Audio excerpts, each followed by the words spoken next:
സൗഖ്യം, യേശുവിൻ നാമത്തിൽ വിടുതൽ, യേശുവിൻ നാമത്തിൽ സൗഖ്യം, യേശുവിൻ രക്തത്താൽ. ചെറുങ്ങനെ സംശയം, നിങ്ങൾ വിശ്വസിക്കാൻ സാധ്യതയില്ല. അവർ സംശയിക്കാൻ അവർക്ക് കാരണമുണ്ട്. വിശ്വസിക്കാൻ സാധ്യതയില്ല എന്നിട്ട് അവർ സംശയിക്കുന്നു. പക്ഷേ വചനം പറയുന്ന അബ്രാഹത്തിന് നീ വിശ്വാസമില്ലാത്തതിനെ പോലെ ദൈവത്തിന്റെ വാഗ്ദാനത്തിനായി അവൻ ചിന്തിച്ചില്ല, മറിച്ച് ദൈവത്തെ മഹത്വപ്പെടുത്തിക്കൊണ്ട് അവൻ വിശ്വാസത്താൽ എന്ത് ചെയ്തു? ശക്തി പ്രാപിച്ചു.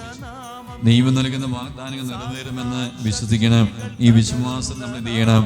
ശക്തി പ്രാപിക്കണം. ഇങ്ങനെ വിശ്വാസത്തെ ശക്തി പ്രാപിക്കുമ്പോൾ ദൈവം അരുളി ചെയ്ത കാര്യം നിറവേറുമെന്ന് വിശ്വസിക്കുമ്പോൾ റോമ 4:21 വചനം പറയുന്നു, വാഗ്ദാനം നിറവേറ്റാൻ ദൈവത്തിന് കഴിയുമെന്ന് അവന് പൂർണ്ണമായി ബോധ്യമുണ്ടായി. സാത്താൻ ശക്തികൾ തകരുന്ന നാമം, രോഗപീഠകൾ നീക്കുന്ന നാമം, യേശുവിൻ നാമത്തിൽ വിടുതൽ,